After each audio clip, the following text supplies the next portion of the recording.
Hello everyone, welcome to Elevate classes. और आज का हमारा टॉपिक है हमारे आसपास के पदार्थ, जो कि हमारे 9th क्लास का फर्स्ट चैप्टर है। और हम जैसा कि आप देख ही रहे हैं, यहाँ पे क्या लिखा हुआ है, हमने बोर्ड पे मेंशन किया हुआ है हमारे आसपास के पदार्थ। अब इन शब्दों से आप वाकिफ हैं, हमारे आसपास, बट जिस शब्द से आप वाकिफ नहीं है वो है पदार्थ। डेफिनेशन मैंने ऑलरेडी लिख दी है बोर्ड पे। तो पदार्थ क्या होता है, इसके डेफिनेशन की बात कर लेते हैं। पदार्थ वह है जो स्थान घेरता है तथा जिसमें द्रव्यमान होता है। अब मुझे अच्छे से पता है कि इसमें आपको कोई भी डेफिनेशन का इसका मतलब समझ नहीं आया होगा, क्योंकि इसकी वजह यह है आपको इस शब्द का मतलब नहीं पता, द्रव्यमान का। ठीक है, तो जो टेक्निकल शब्द है हमारे पास, हालांकि आप इससे तो वाकिफ ही हैं कि स्थान क्या होता है। स्थान का सिंपल सा रूल आप पता है, जिसका कुछ निश्चित क्या होगी, लंबाई होगी, चौड़ाई और ऊंचाई होगी। इन तीनों का जो संयोग होता है उसे हम क्या कहते हैं, स्थान, जो उसका एरिया कहलाता है। बट द फैक्ट इज कि द्रव्यमान क्या चीज है। अब हम इसी से शुरू करते हैं, डेफिनेशन से शुरू करते हैं, क्योंकि आपका 9th क्लास का जो हमारा फर्स्ट चैप्टर है, ये बेसिकली आपके कॉन्सेप्ट को बिल्डअप करता है। ठीक है, तो चलिए, द्रव्यमान क्या चीज है। जिन चीजों से मिलकर, जिन छोटे छोटे कणों से मिलकर हमारा कोई भी पदार्थ बनता है। पदार्थ क्या, पदार्थ माने कोई भी इस दुनिया की चीज, जो भी किसी चीजों से मिलकर बनता है वो क्या होता है, हमारा द्रव्यमान। छोटे छोटे कणों से मिलकर बनना। जैसे सपोज करते हैं आपका मार्कर है, मार्कर किसी न किसी कण से तो मिलकर बना ही होगा। तो जिन कणों से ये मिलकर बना है, जिन कणों से ये मिलकर बना है, वही क्या है, आपका द्रव्यमान। लेकिन हम भूल कर देते हैं, क्या भूल करते हैं, हम भूल ये कर देते हैं कि भार और द्रव्यमान को हम सेम मान लेते हैं, जबकि ऐसा बिल्कुल भी नहीं है। देखिए, डेफिनेशन आपको समझ आ गई होगी।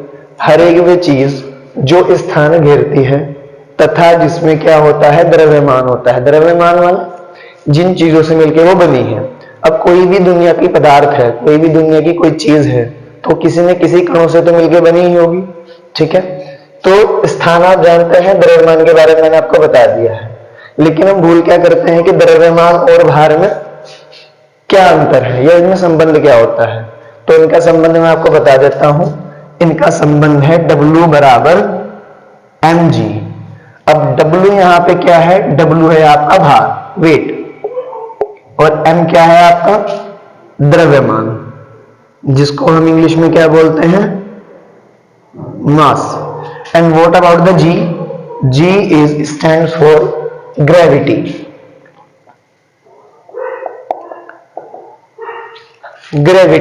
ग्रेविटी को हिंदी में क्या बोलते हैं, गुरुत्वाकर्षण। गुरुत्वाकर्षण। अब हो सकता है कि बहुत से बच्चे ना जानते हो गुरुत्वाकर्षण क्या है, पहली बार ये शब्द सामने आया हो, क्योंकि आपका 9th क्लास का टॉपिक है और सही मायने में जो आपकी साइंस है वो 9th से चलनी शुरू होती है। तो ग्रेविटी का मतलब क्या है, इसकी खोज किसने की थी, जस्ट फैक्ट सुन लीजिए। ग्रेविटी की खोज न्यूटन ने की थी, जो क्या बताता है, यह बताता है कि इस दुनिया में कोई भी सामान यदि आप ऊपर से नीचे छोड़ते हैं तो वो धरती की तरफ जाता है। किसके कारण जा रहा है, ग्रेविटी के कारण। तो अगर हम यहां पे देखें, ये क्या है आपका W बराबर mg, यानी अगर वेट में से मैं ग्रेविटी को बाहर निकाल दूं, ग्रेविटी को माइनस कर दूं, तो क्या बचेगा हमारे पास, W बराबर m।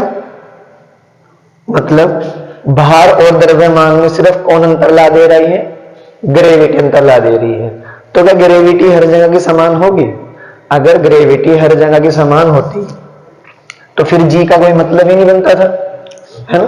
अगर वेट में ग्रेविटी मैटर कर रही है तो सिर्फ और सिर्फ इसलिए कि ये जो ग्रेविटी है आपकी, गुरुत्वाकर्षण है, हर जगह समान नहीं होता। जैसे आपके अगर कोई प्लेनेट है, उन पे गुरुत्वाकर्षण का मान समान नहीं होता।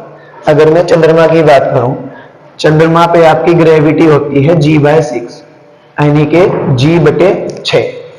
मान लीजिए आपका यहाँ पे कोई पदार्थ है, पदार्थ आप समझ चुके होंगे, जो स्थान घेरता है तथा जिसमें क्या होता है, द्रव्यमान होता है, ठीक है। अब आपका कोई पदार्थ है जिसका वेट कितना है यहाँ पे 30, और आप अच्छे से जानते हैं कि वेट में द्रव्यमान और ग्रेविटी दोनों इंक्लूड है, लेकिन वहां क्या हुआ चंद्रमा पे कि जिसका वेट कितना था 30 वेट था, और ग्रेविटी कितनी कम हो गई 6, और अगर आप 6 से डिवाइड करोगे तो कितना हो जाएगा, 6×5 30, इतना हो जाएगा। तो ग्रेविटी की वजह से भार में अंतर आ जाता है, लेकिन बस ये याद रखिएगा कि अगर कोई चीज आप चंद्रमा पे लेके जा रहे हैं तो उसके द्रव्यमान में कोई अंतर नहीं होगा। यही आज की हमारी डेफिनेशन है, और यही से हमारा चैप्टर शुरू होता है। मैं नेक्स्ट वीडियो के लिए आपको बता दूं, आज की बात सिर्फ मुझे डेफिनेशन को लेके करनी थी। पदार्थ क्या होता है, हमने अपनी सुविधा के आधार पर पढ़ने के लिए पदार्थ को 3 अवस्थाओं में बांट दिया है, हालांकि होती 5 है, लेकिन 3 में बांट दिया है ताकि हम आसानी से पढ़ सके। आगे और बाद में पढ़ते हैं हम हायर स्टडीज में। तो ये क्या होता है, पदार्थ, या इसको द्रव्य भी बोलते हैं, द्रव्य। लेकिन पदार्थ और द्रव्य में आपको कंफ्यूज होने की जरूरत नहीं है, एक ही बात है, पदार्थ और द्रव्य एकदम सेम बात होती है।